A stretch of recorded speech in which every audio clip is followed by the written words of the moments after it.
to Accelerate Your Wealth, a podcast by Rebecca Robertson, founder and director of Evolution Financial Planning. We hope you enjoy the show, and please feel free to leave us a review. It really does help. Feel free to connect with us on Facebook, LinkedIn and Instagram, or head over to www.rebeccarobertson.co.uk or our sponsor, Evolution Financial Planning, for regulated advice on www.evolutionfinancialplanning.co.uk/podcast. Welcome to today's show. Jenny's joining me again. Say hello, Jen. Hi. Hi.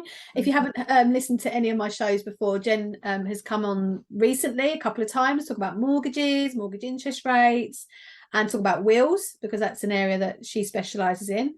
And you can go and check those out in the show. Like, just go and have a look at all the shows and you can see what they're called, and you'll hear about Jen there. So Jen works with myself in Evolution Financial Planning. How long we worked together now, Jen? Going on 10 years almost. 2013, yeah, 10 years. That's crazy. Sorry, that's mad. I just don't feel like I'm old enough for that to be true. I think you're lying. So life cover and insurances, that's what we're going to be talking about today. Yep. Now, one of my pet hates, I hate flicking through Facebook and I see a particular company that advertises life cover for mums.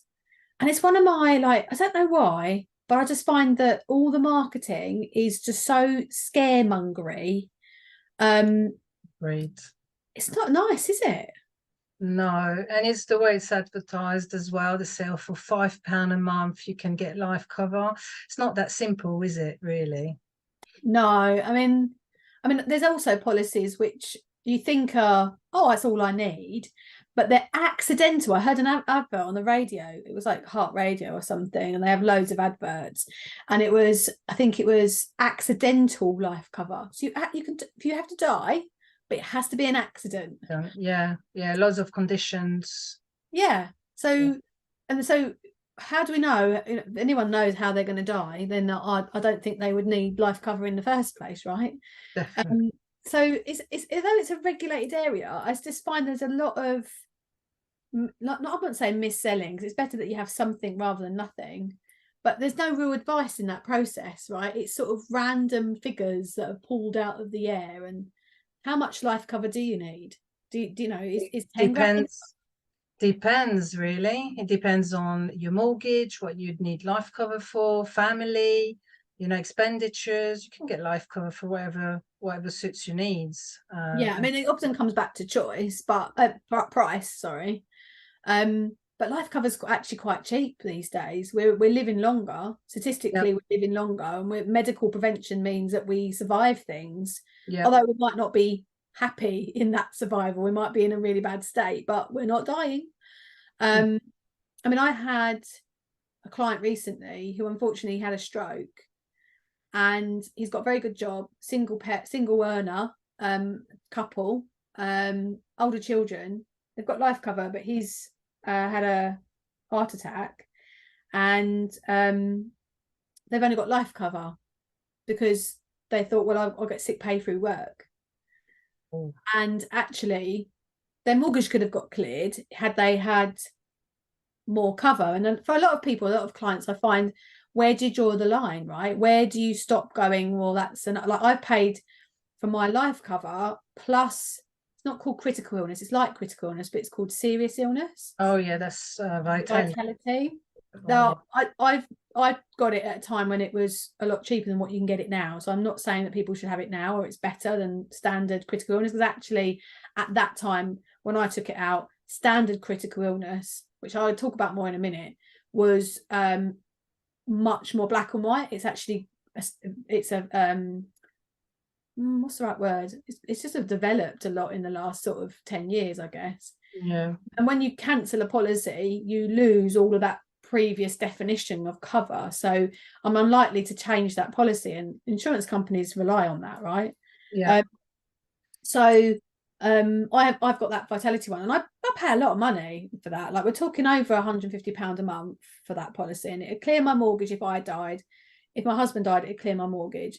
and then this one's serious illness, so it pays potentially 100% based on a certain definition, and it's got a lot of definitions attached to it. Yeah, you got the extra cover. I mean, nowadays I found that it's cheaper if you get life cover and critical illness than critical illness standalone, which Yeah. sometimes I've had a case where I've told the client, right, I know you are single, you need critical illness, but it's cheaper to get life cover as well. They give that to you for free for the same premium. So you might as well have it and gift it, you know, set a trust in place and just gift it to whoever you want. Or Family member. That was down to an EU regulation that came into place, by the way, which, yeah, I mean, they get free life cover with it, so fine, right? But people are like, well, where do I join the line? Do I, you know, is £150 a month too much? Is £200 a month too much? To me, people have, even if they can afford it or not, they have like, it's a bit like when someone gave you a quote for painting your bathroom or tiling your bathroom or something, and that you've got a price in mind that you're willing to pay, and someone will go, oh, it cost you £3,000, and then someone else will say, oh, it's going to cost you £5,000, and in your head you had about 500 quid. Yeah. Yeah, I mean, it depends. You can always, so if you've got a specific budget, we can work through that. We can start with Oh, have I lost you? the budget and see where that takes us. Sometimes it can be enough, sometimes it might not be. Depends really what you want to cover and how much you want. But Yeah, it's something we can start for sure. So if you tell me, yeah, I'll put £50, £60 budget, what can we get? Then we can have a look and then see what, obviously, work it what that way. Yeah. I mean, the way that I when I worked for a company years and years ago, you had to get a budget from a client. You had to give them an amount, and then you would sort of try and mix and match it.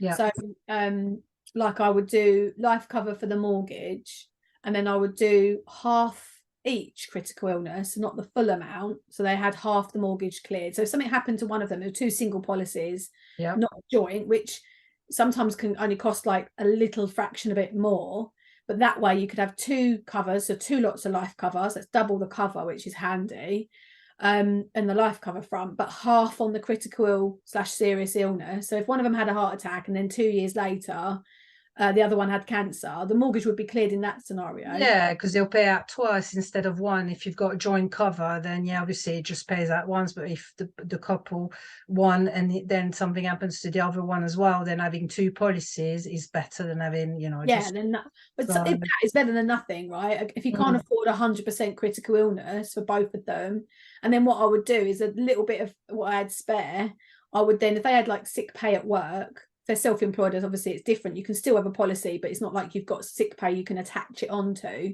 Yeah. You need good enough cash flow in the business for it to kick in later. So if you had sick pay at work, it would say it was like 3 months full pay, 3 months half pay. Yeah. You could tag it on and say, okay, well, I'll do 3 months half pay, and then after the total of 6 months, you can then have full pay for, well, when I was doing income protection years ago, you'd only get it for the term. Now you can do a year, 2 years. Yeah, certain providers will make it easier for you, especially if you are a teacher or you work for the NHS. Then obviously, because you get 6 months cover, sick pay, you can always make it start later, and it makes the premiums cheaper as well the longer you leave it before you have to claim. So yeah, exactly. Yeah. So with that client, I did end up having 100% life cover for the mortgage, half of their mortgage, but half each. So both in total, there was 100% in total between them. So they both had to claim to have 100% payout. And then the sick pay would kick in after basically their work stopped paying them. And that, but if they had the budget for that, some people, you know, that's not £10 a month, right? I mean, this is like, why do we need life cover? Is the title of this podcast, but really it's a bit of a trick. Peace of mind. Imagine something happens tomorrow, like you said earlier. We don't know when we're going to die. Imagine tomorrow something happened when you want your mortgage paid up and not having to worry. Obviously, it's stressful enough with everything that's going on without you thinking, "Oh my God, how am I going to pay my mortgage? My other half is not here anymore. What are we going to do?" It's the last thing you want to be thinking about. Like the last thing you want to be worrying about. I mean, I've had those conversations with widows where they don't know what they've got, they don't know what their partners did, and trust me, as a financial advisor, the first thing you want to do, you just think to yourself, holy please tell me they've got something, or I did something. We had at least had a conversation about it, that they've got something in place, especially if there's a mortgage. But even if they haven't got a mortgage, I mean, actually there's a more of a need these days, because lifestyle, okay, mortgage interest rates have recently gone up, but for a like record period of time, people have been in a beautiful low interest rate holiday period.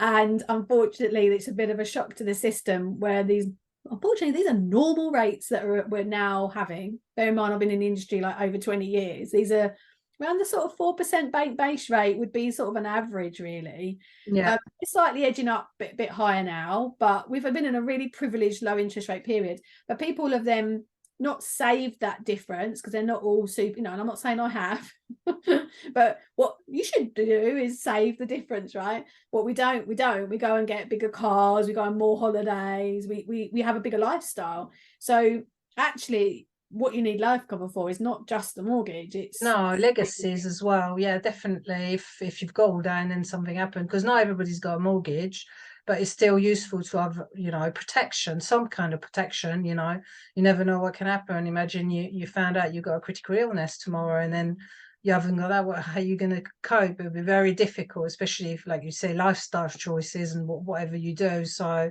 yeah, it's definitely a good idea. I think it's helpful. The question is that if you've got a partner, would that partner be able to go out and earn the same level of income that other person that's passed? Well, it's statistically it would be unlikely. Imagine if you have children, for example. Yeah, imagine if you've got a commitment. You can take you normally do 50%. Could you take 100% on and do it all? It's not physically possible, is there? No, you're probably having to sell the property.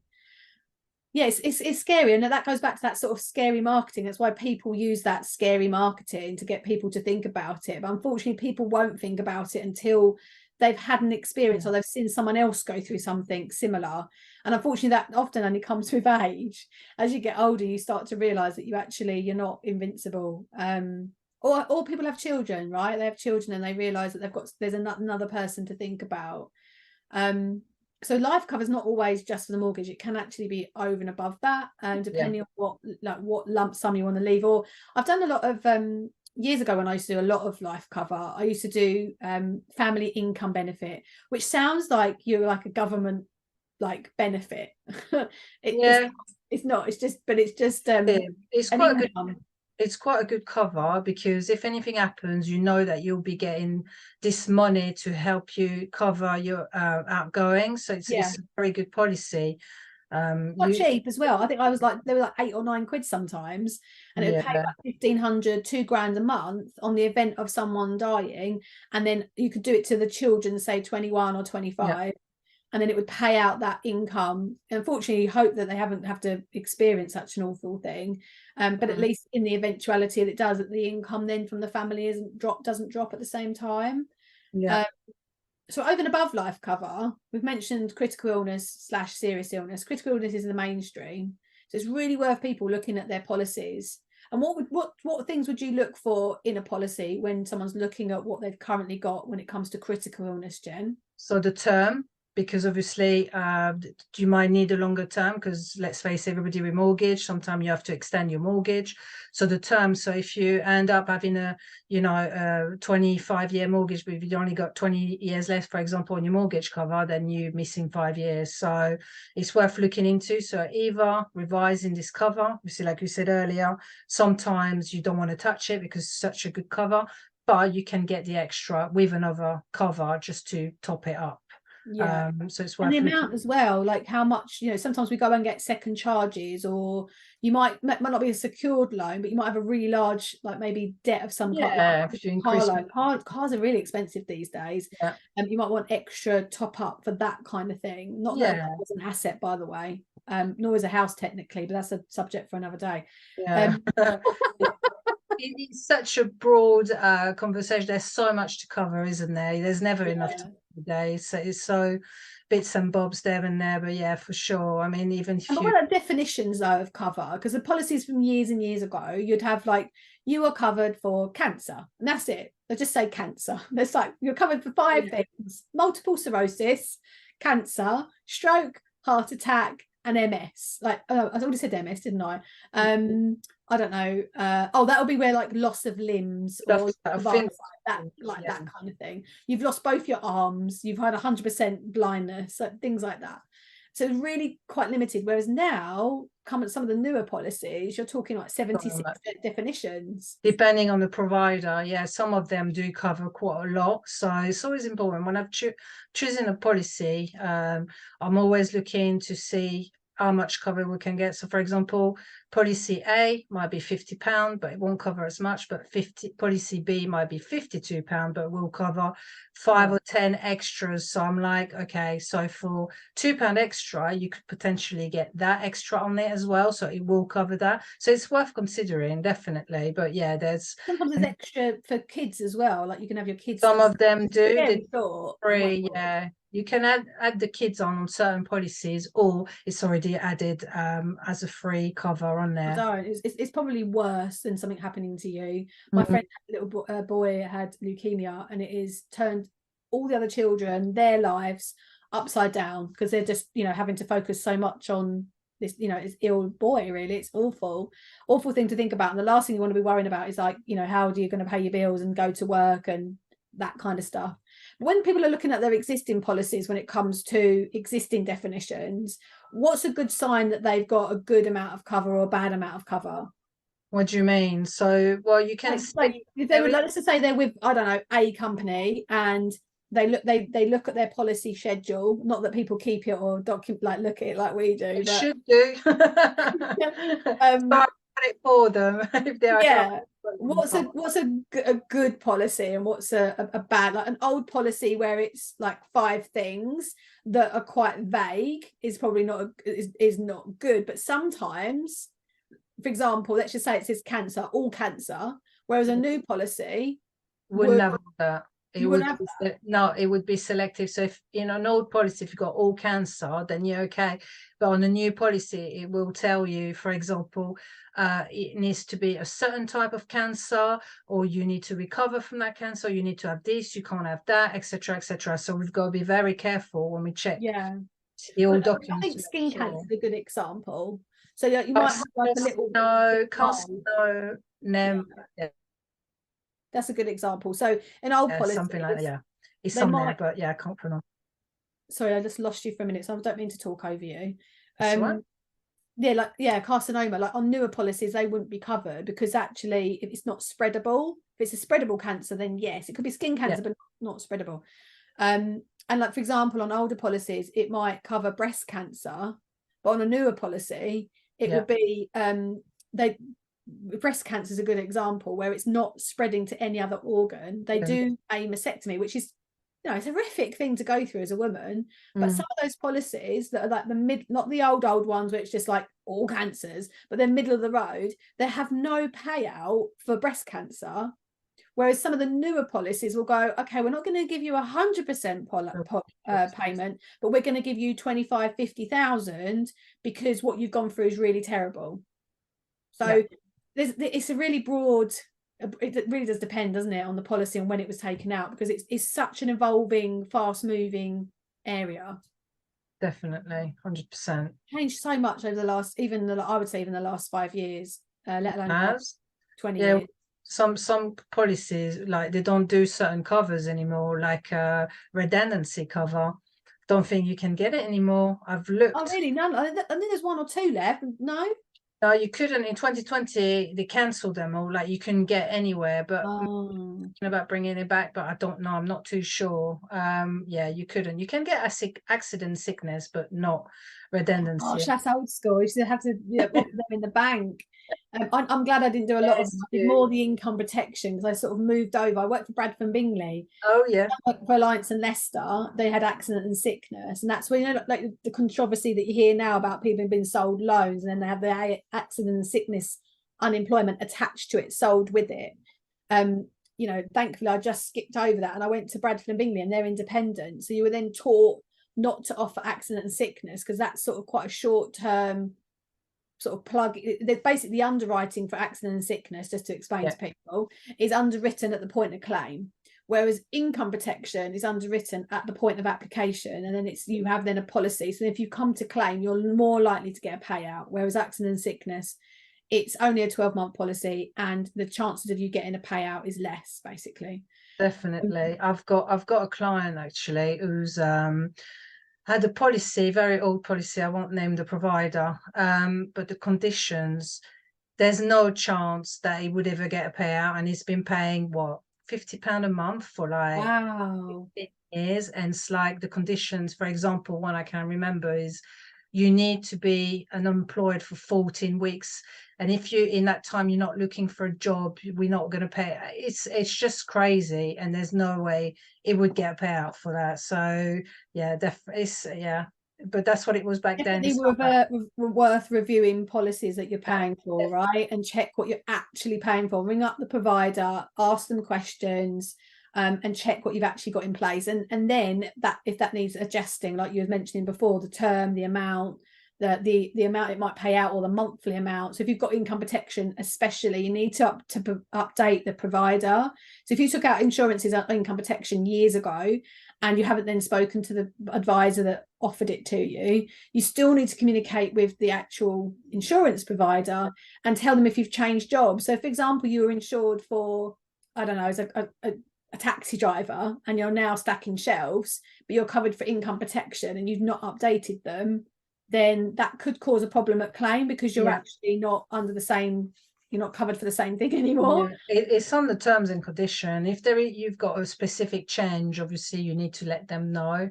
It's quite a fine line. I mean, it's always good to keep track of everything you've got anyway and review. So it's at that point you think, right, okay, I need to let them know I've moved. For example, if you move in, need to let them know. So with my clients, every time they move, I always like make sure, if I can't do it, some provider will allow, I tell them, make sure you've updated all your details, because obviously it's important. Otherwise, they won't it's good to keep a record of them, your cover. I think one of the things that I used to do for clients years ago, and I don't do it as much anymore because I'm doing more the pensions and investments, but I used to get them to have a folder, and I'd give them a spread, like it was what you own and where you kept. I've still probably got it somewhere. I think we have this on file. Yeah, I've seen it. And you put in like basically what you own and where it's kept, and then you keep that with your document. So if something was to happen to you, like you passed away, people would know what actual cover you've got in place. Because otherwise, I say that to all my clients, especially when I do wills, keep everything in one place so that it's easier for everyone to know. Everyone to get to. Yeah. So I want to talk about trust, life policy and trust, and I want to talk about business insurance.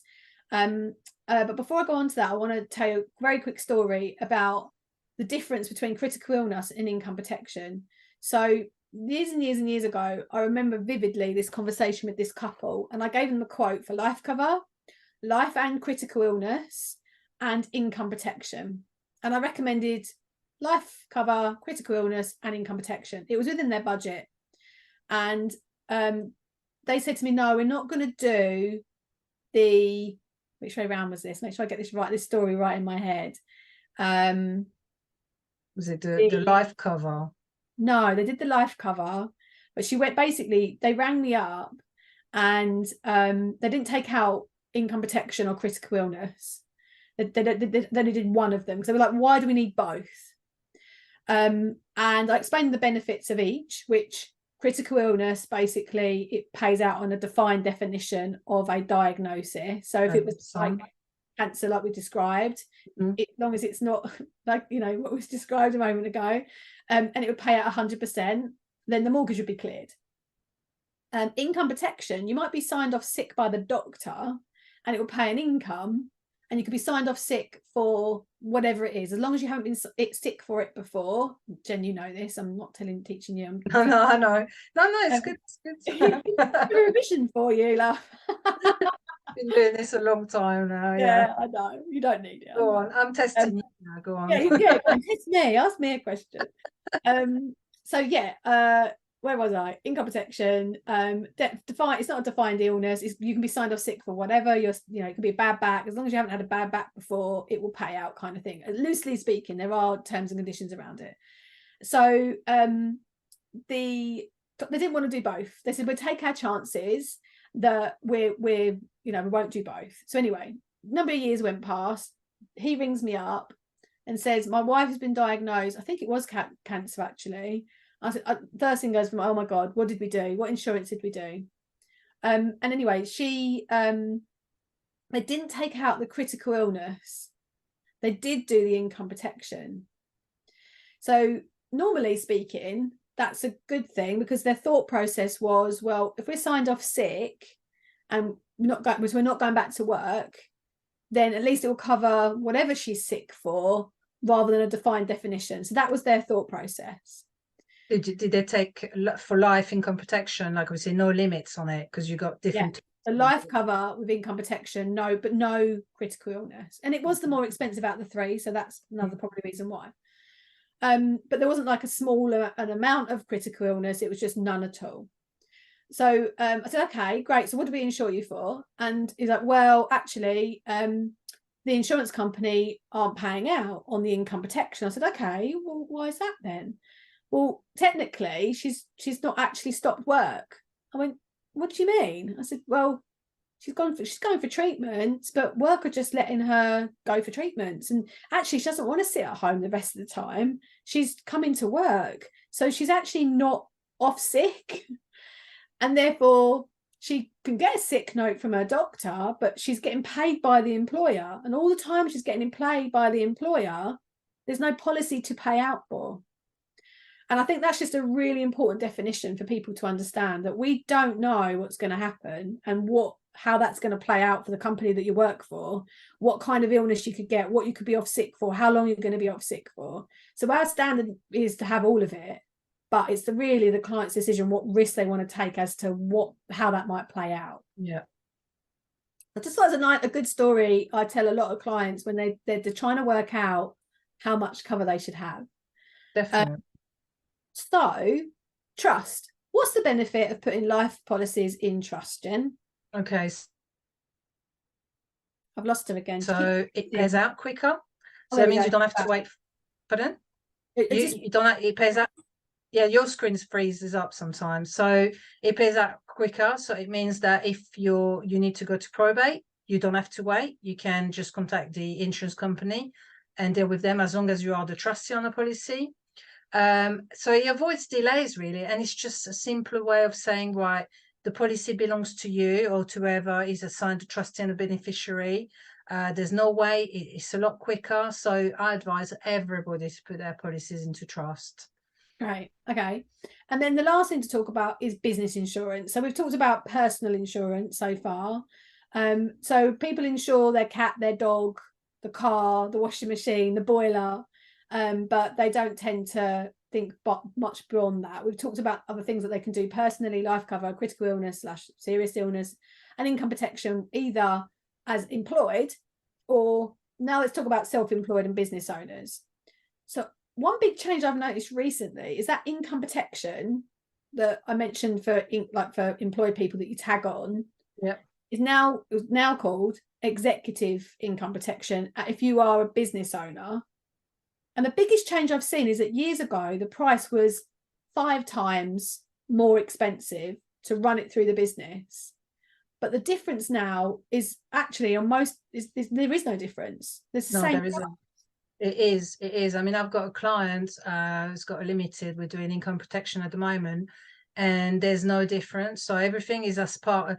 It depends obviously how many directors you've got, and etc. But she's on her own, so she owns a limited. So we put it for as normal, and then she can pay out through the business. So the price is exactly the same.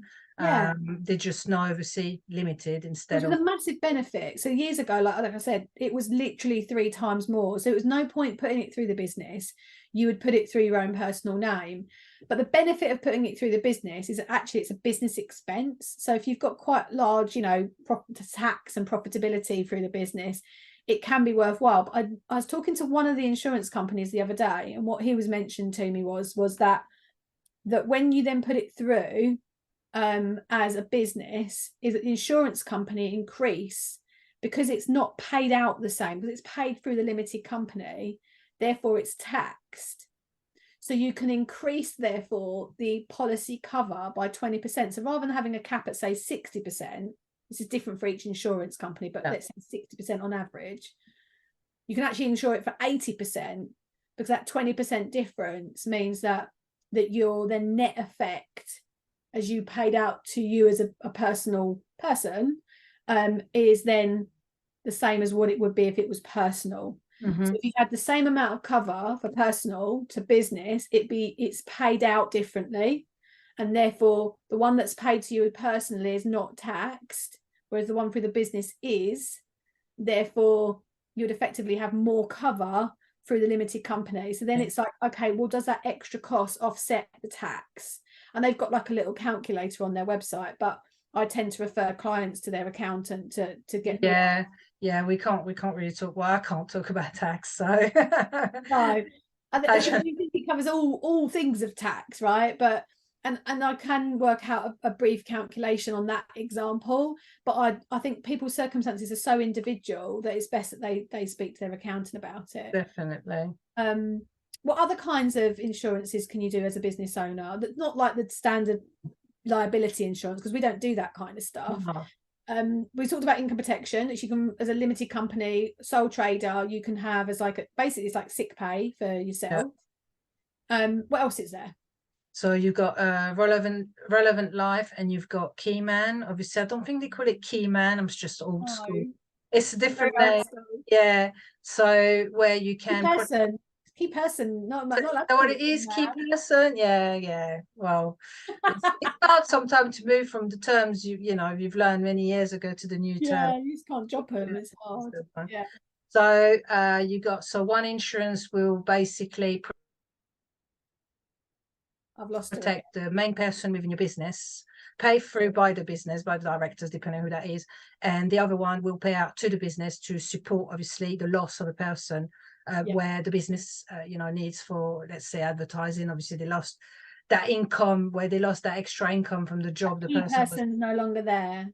That's it. Think of an example. So let's just say you're a car showroom and you're a director, you own it on your own, but you've got a really good important salesperson on the sales floor, and if they was to be off sick, you would really struggle as a business. They're a key person in your business.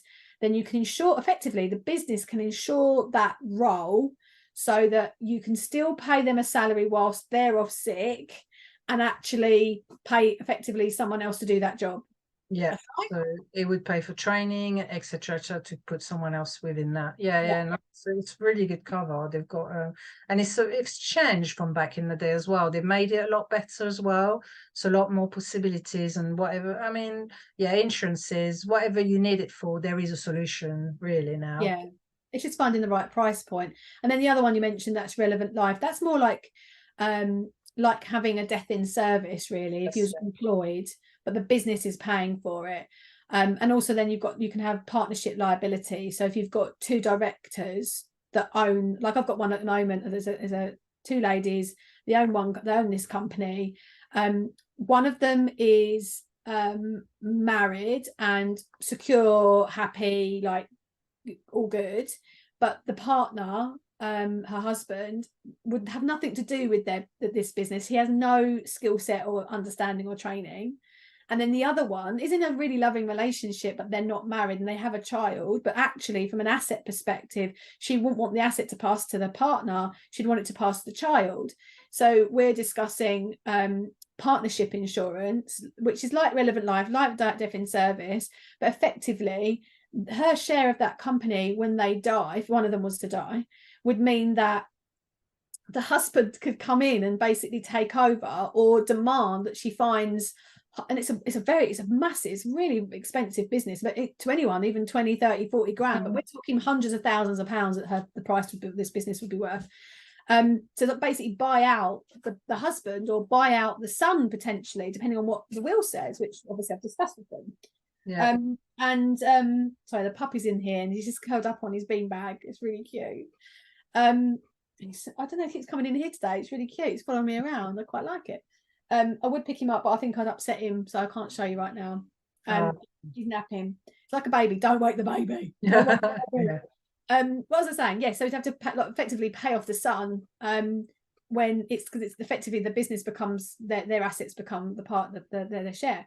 And so I've been discussing of having life cover, which will basically allow their partners to be in the sum to be paid off, and then they could retain 100% share in the company.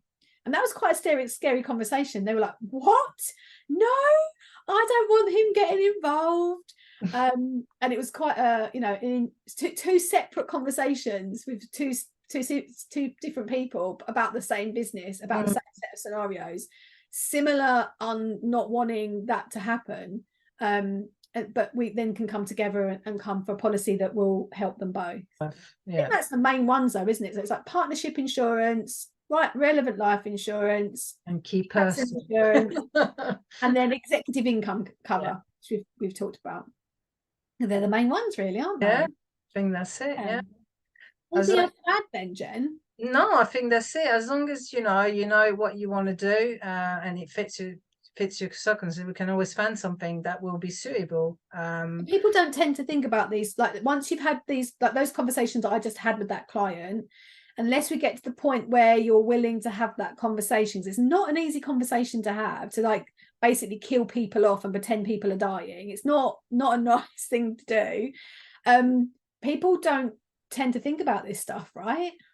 No, yeah, but I mean, it's people with mindsets start to change where before the older generation thought about that. Now the younger generation are actually thinking, well, I mean, we need to protect that, because since COVID, so much has happened and people have lost people, and they've been in that position thinking, I don't want this to happen to me. So they're thinking ahead now. So I think due to this, people are thinking about it more, and they're thinking, well, it needs to be done, because imagine tomorrow something happens to me. What would happen to our family? What would happen to our home? How would everybody cope? So no, it's definitely something to consider. So a little top tip would be to sit down with your partner, or whether it's husband, wife, whoever's close in your life, whether it's like you haven't got a partner and you're single but you have children but you're very close with your parents, or we have to have similar conversations when like Jen does wills, and when I used to do wills, I don't do them anymore. It's like, well, what will happen to the kids if something happens to you? Oh, my mum, well, no, we need to have an actual proper conversation. Same with executors, who do you want to be? Oh, my sister can do it. Well, you actually need to talk to your sister about it. You're going to tell them. I think it's a really good idea to sit down with the family. And it's a bit of a morbid conversation, but I promise no one has had these conversations and then something's miraculously happened. You are not in any way wishing it upon yourself by having these conversations.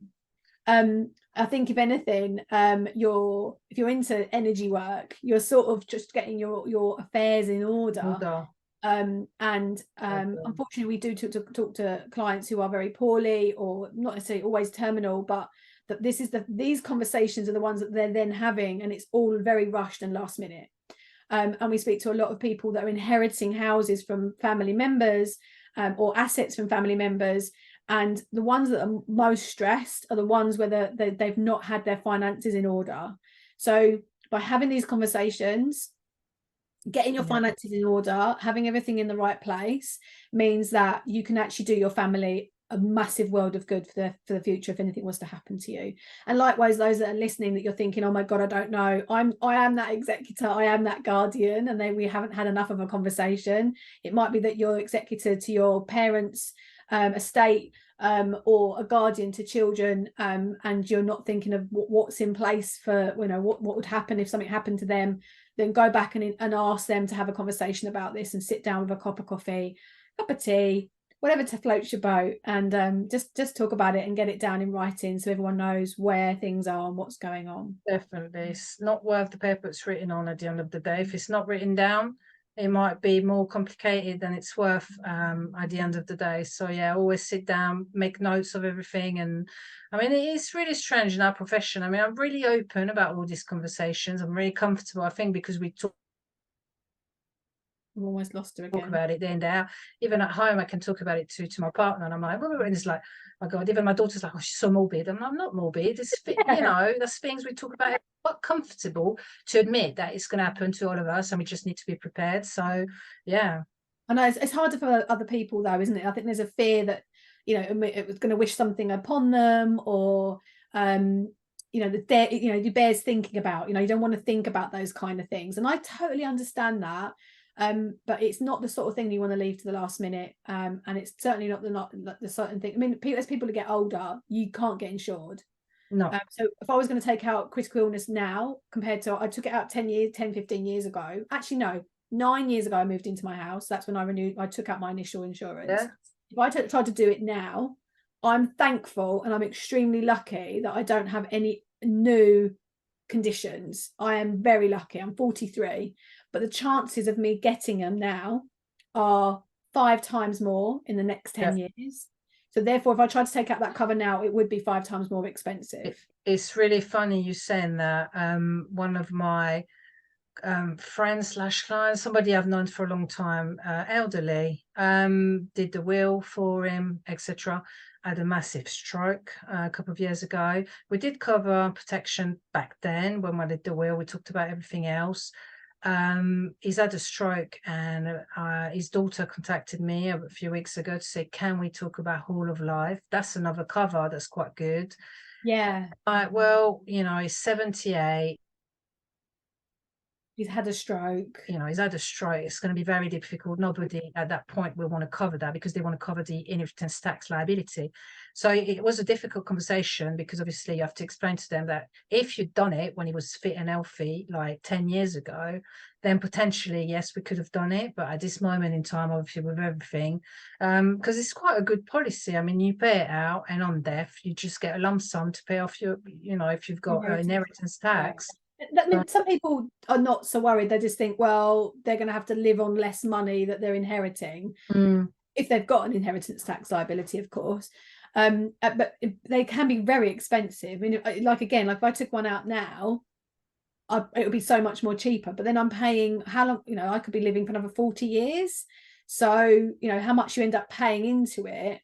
I think that's the only question for a lot of people. But then, yeah, I find whole of life can be a little bit hit and miss. It really is only right for certain people. Oh yeah, definitely. Massive tax liability, which, to be honest, it's normally the people that are getting the benefits are more interested in, which is probably why you had the daughter ring you rather than him ring you about it. No, I think he wanted to have this conversation, but I think it was easier for her to engage in it. And, I mean, they know I'm there when they need. So, but I haven't really seen him a lot lately, obviously, because of whatever's happened. So it's difficult, but there's, whole life can be for a lot of things. Like I've had a dad wanted to leave a legacy for his children, so he's took out a whole